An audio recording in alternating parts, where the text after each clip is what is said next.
Well, hello good people and welcome back to the channel. Over the course of this video, I'll be sharing with you my thoughts and feelings on episode 5 of Ready to Love Miami. And throughout this review, I will go over the predictions that I made for last week. I will also dive deep in my reflections on what happened during the episode, and I will go over my predictions for future episodes. So without any further delay, let's jump right in. Now on last week, because the episode ended in a cliffhanger, I predicted that either Justice was going to get eliminated or Nephew Tommy would give the bottom 3 guys another shot like he did with Charisse and Dominica a few episodes back. Now what I did not expect is for this episode to end with just one guy getting eliminated.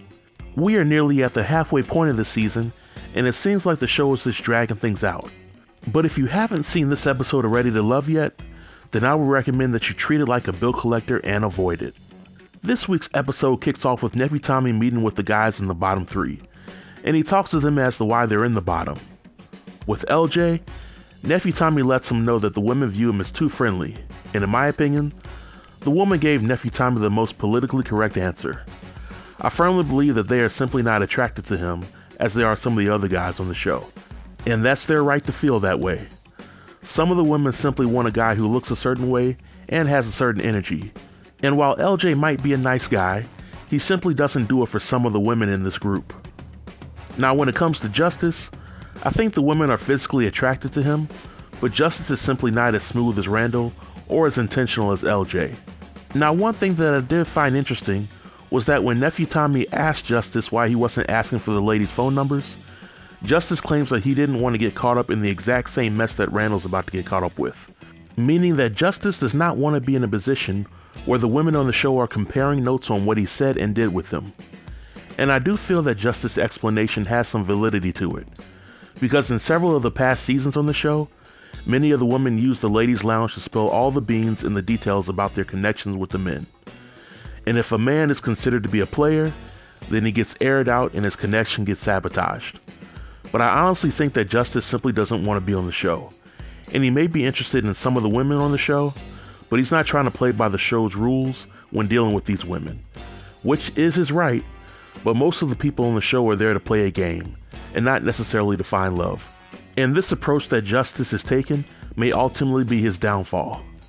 But when Nephew Tommy talks to Zoe and explains that the women feel he isn't expressing himself to the fullest, Zoe decides to show the ladies what he's all about, which is far from a good thing.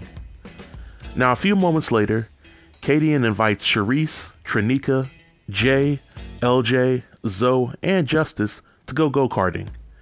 And I felt like the show continues to do Trinika dirty, because we really didn't get to see her interactions with any of the guys during the scene.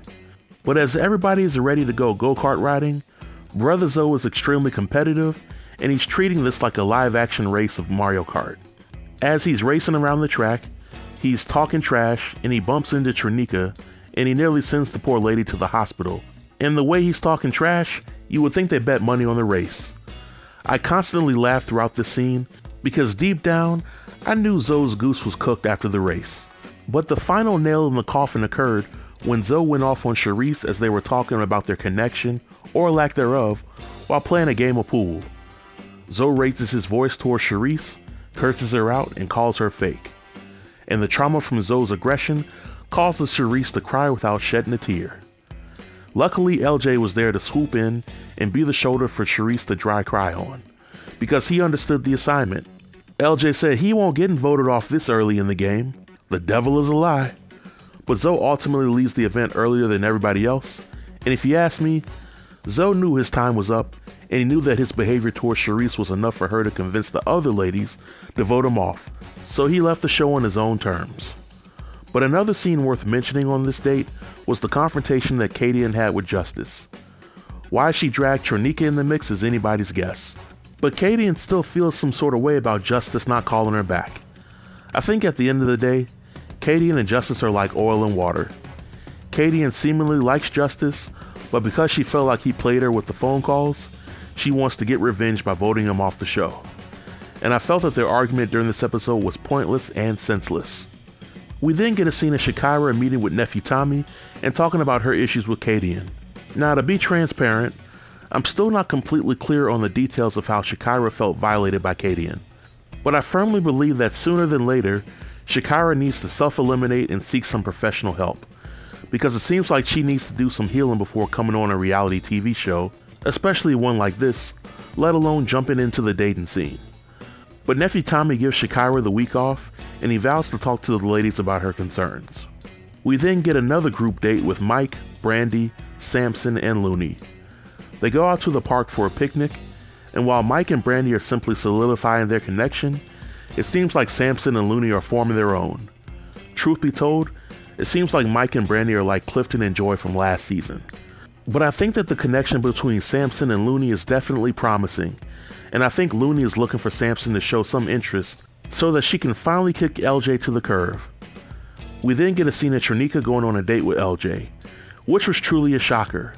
But during this date, they seem to be showing some interest in one another, and Trinika is definitely flirting with LJ. What's really interesting about this date is that Trinika has given LJ more choosing signals during this scene alone than Looney has given LJ during all their scenes combined.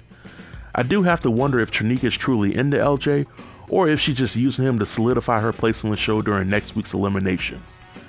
So the ladies meet up with nephew Tommy, and nephew Tommy talks about Shakira's concerns. But it seems like Kadian doesn't have any remorse for putting Shakira on blast. As the ladies reflect on their connections with the men, Kayla and Jay learn about each other's connections with Randall. And the nonverbals that Jay and Kayla give each other as they talk about Randall is the exact same foolishness that Justice wanted to avoid when following the show's dating process. But the women also talk about the men who they're not feeling. Justice and Zoe are on the bottom two, and I think it was interesting to see Kadian defending Zoe's actions to the group just to get Justice eliminated. But to make a long story short, Trinika meets with Justice, and unbeknownst to me, he was her top connection thus far. But she lets him know that he is safe from elimination. But when Brandy tries to meet with Zoe to let him know the news, he ghosts her and ignores her calls, which was a punk move if you ask me. I know nobody likes to be rejected, I get it, but in my opinion, Zoe should have took the elimination like a man and kept it moving. But on a scale of 1 to 10, I would also give this episode a 1. In my opinion, this episode was completely unnecessary, unless more people self-eliminate in the future episodes, and the show has to come up with material to stretch the season to 12 episodes. But here are my predictions with the future episodes. I think Kadian and Charisse will be nominated for elimination in the next episode, and Kadian will get the boot. But when it comes to the 4 potential couples for the finale, I still think it's a little too early to tell, but if I had to guess, I would say that they would be Mike and Brandy, Samson and Looney, Swayze and Jay, and Randall and Trinika. I think Shakira will eventually self-eliminate, and Charisse's luck will run out. I also still have little hope for Justice and LJ, but we shall see. And this marks the end of my review. I want to thank you all for checking out my video. If you have any questions or comments related to the episode or my review, feel free to leave them below in the comment section, and I'll be sure to reply to everybody. Until next time, stay tuned and stay safe. Peace.